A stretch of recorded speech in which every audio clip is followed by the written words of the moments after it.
Welcome back to Sports Today. Usually, this is the first video that we do in the day, but of course, the test match going on and the tea update that follows means that this one, it's not the second, and it's a little bit delayed, but worry not, plenty of very interesting news to discuss with you, including centered around a lot of criticism that is coming the Indian cricket team's way. Now, you've got former India players and even former India coaches who are questioning what exactly is going on. So you've got, for instance, former India pacer Dora Ganesh has said that the current changes that constantly happen in the Indian team, and he's called them the most confused test team ever.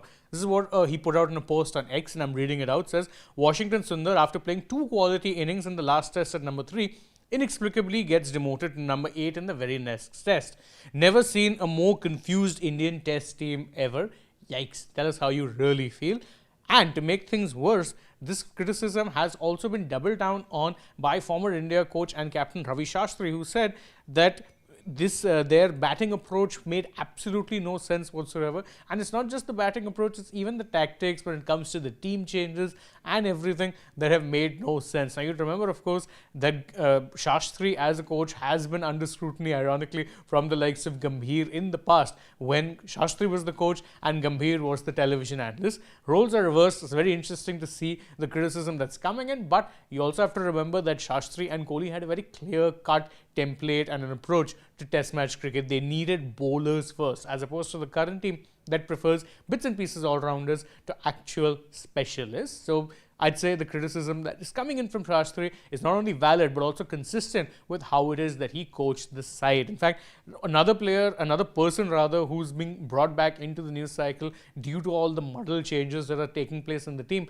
is Virat Kohli. You'd remember that there has been a thought process that the likes of Kohli and Rohit basically were all but forced to retire or forced to leave Test cricket because it was felt that they'd be dropped otherwise or they'd be put on notice. And is something that a former teammate of Virat Kohli and Srivat Goswami, who you'd remember played for RCB in the IPL, disagrees with. His take is that Kohli should have retired from ODI cricket instead, because that really doesn't hold much relevance and he's pretty much already won everything in the format as it stands, and stay around in Test cricket, because Test cricket misses not only his leadership but also his intensity, his passion, and what love that he brought to the game. And again, it's hard to disagree. Leave aside obviously the passion, intensity kind of thing. I do think that Virat, the test batter, there was still some mileage there. To make things even worse, the series that he retired before was the England series. If he had gone to those England roads, he would have definitely gotten runs. He would have gotten a lot of runs. He would have probably gotten as many runs, if not close to, as what Gill did. So it was badly timed. I still think Virat had another couple of years of Test cricket left in him. But when it's talking about criticism for Gambhir, it's not just from India or from home that he seems to be getting the shots. He's also catching strays from a Twitter account or an X account that's known to be a little on the trolley side, Iceland Cricket. Iceland Cricket posted on X saying, to all our fans, no, Gautam Gambhir will not be invited to be our new national team coach. That position is already filled and we won 75% of our matches in 2025. Oh dear God, do you realize how bad things must be that you're getting strays from Iceland Cricket of all things? Anyway, moving our focus, still staying with cricket but talking on Ashes. Josh Hazlewood, who missed the first test and we know is set to miss the second Ashes test as well, has returned to the nets on Tuesday as he continues his recovery from the hamstring injury that meant he'd miss out on the opening game. It's a positive sign for Australia, even though we know he won't be playing the second test. He's been ruled out of that by Andrew McDonald. But, and to make things even more interesting, when he was training with the red ball in hand. Why is that interesting? Because the next test is a pink ball test match.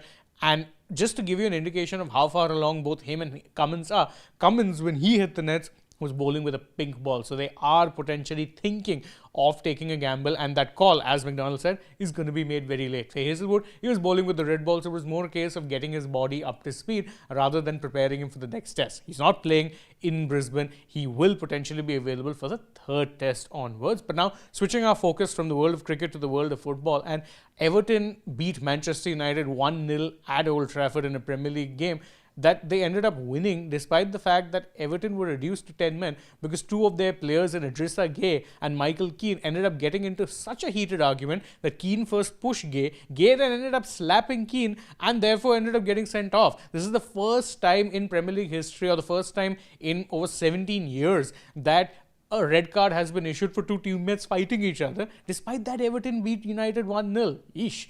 talk about being a United fan can often feel like one step forward and two steps back. They'd been getting decent results recently, but now this loss to Everton, bit of a gut punch. Suddenly, they're back in the mid-table muddle.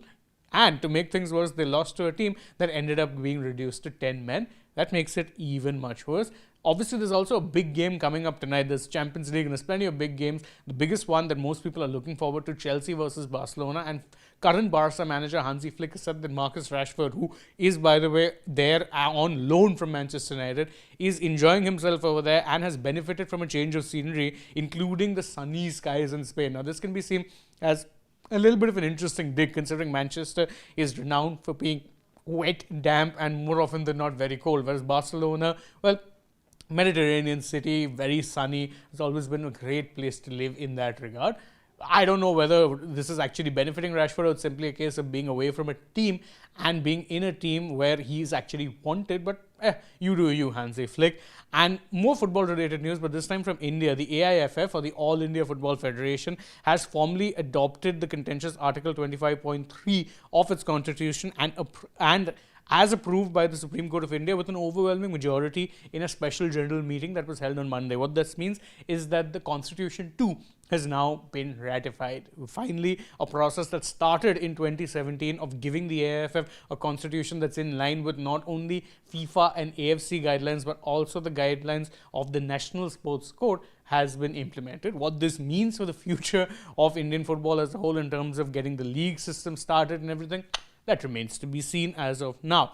And a bit of tennis news now. Former Wimbledon finalist Nick Kyrgios, remember him, the controversial Aussie, love quoting controversies? Well, he's potentially in line to play the Australian Open 2026 because he's signed up for the Kooyong Classic warm-up exhibition tournament. That tournament ends 3 days before the Australian Open, and the fact that Kyrgios has signed up is a positive sign because it means he feels good enough to be potentially playing in his home slam. And it's big news for two reasons. One, of course, is that Kyrgios is a character and tennis severely lacks him right now.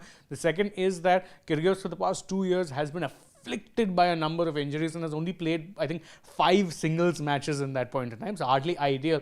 If he could be there to play in front of his home crowd, I'm sure there'd be a lot of entertainment and a lot of fireworks. Last bit of news before we sign off. India's bid for the 2030 Commonwealth Games is set to be formally approved on Wednesday, that is November 26th, at the Commonwealth Sport General Assembly in Glasgow. You'd remember that India submitted a bid for the Games, which will be hosted in Ahmedabad, and that's potentially said to be guaranteed. It was a given anyway. It's something that even PT Usha had said that will be ratified on 25th, 26th. Now we get to know 26th is when it will be officially announced. And that's it from us in this edition of The Morning Wrap. Thank you guys so much for joining us as always. If you enjoy our work, don't forget to like this video, share it with your friends, subscribe to the channel, tap the bell icon. Follow us also on social media. We're on Instagram, X and Facebook. And stay tuned for more such updates from the world of sport.